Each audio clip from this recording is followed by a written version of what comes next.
કરીએ તો વડોદરા શહેરના સમા વિસ્તારમાં સ્થિત અયપ્પા મંદિર ખાતે પોંગલ મહોત્સવ અંતર્ગત મહિલા શ્રદ્ધાળુઓએ દેવી શક્તિની આરાધના કરી હતી। વિશ્વ શાંતિ તથા પરિવારની સુખ સમૃદ્ધિ માટે મહિલાઓએ પરંપરાગત રીતે પૂજા વિધિ અર્પણ કરી।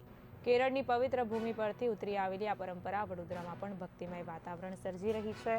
પોંગલ શબ્દનો અર્થ ઉકળવું અથવા ઉભરાઈ જવું થાય છે, જે સમૃદ્ધિ અને વિપુલતાનું પ્રતીક છે। આ પ્રસંગે 500 થી વધુ મહિલાઓએ ખુલ્લા આકાશ નીચે માટીના વાસણમાં ચોખા, ગોળ, નારિયેળ અને ઘી વડે મીઠો પ્રસાદ તૈયાર કર્યો હતો। પ્રસાદ બનાવતી વખતે બહેનો સતત સ્વામી શરણમ અયપ્પાના મંત્રોચ્ચાર કરતા હતા, જેના કારણે આ રસોઈ પ્રસાદ રૂપે પરિવર્તિત થઈ।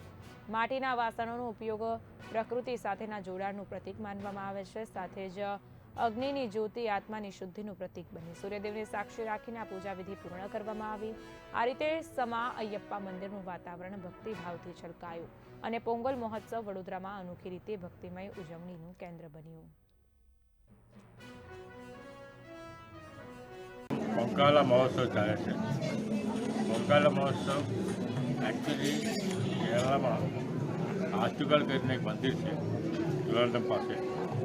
એ મંદિરમાં આજે સવારે 6 વાગ્યાથી આપણે જે પૂજા કરીએ એ પ્રમાણે ત્યાં પણ થાય છે। ત્યાં શું છે, ઓછામાં ઓછા 5 લાખ લેડીઝ આખું મંદિરના ચારે બાજુ 5 કે 6 કિલો લેડીઝમાં બેસીને આપણે જે કરીએ તે પ્રમાણે થકી છે।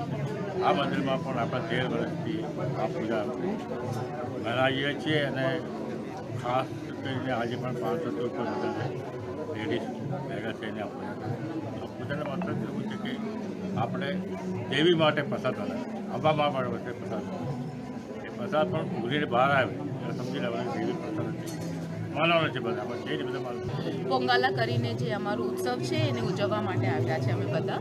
પોંગાલા એટલે ફાગણ પૂનમના રોજે દર ફાગણ પૂનમના રોજે આ પોંગાલા ફેસ્ટિવલ અહીંયા ઉજવવામાં આવે છે। ત્યાં બધા લેડીઝો જે હોય એ માતાજીને પ્રસાદ અર્પણ કરે। એ બધા જ મળીને પોતપોતાના એક માટીના એમાં વેસલમાં ભાત બનાવે અને એ માતાજીને અર્પણ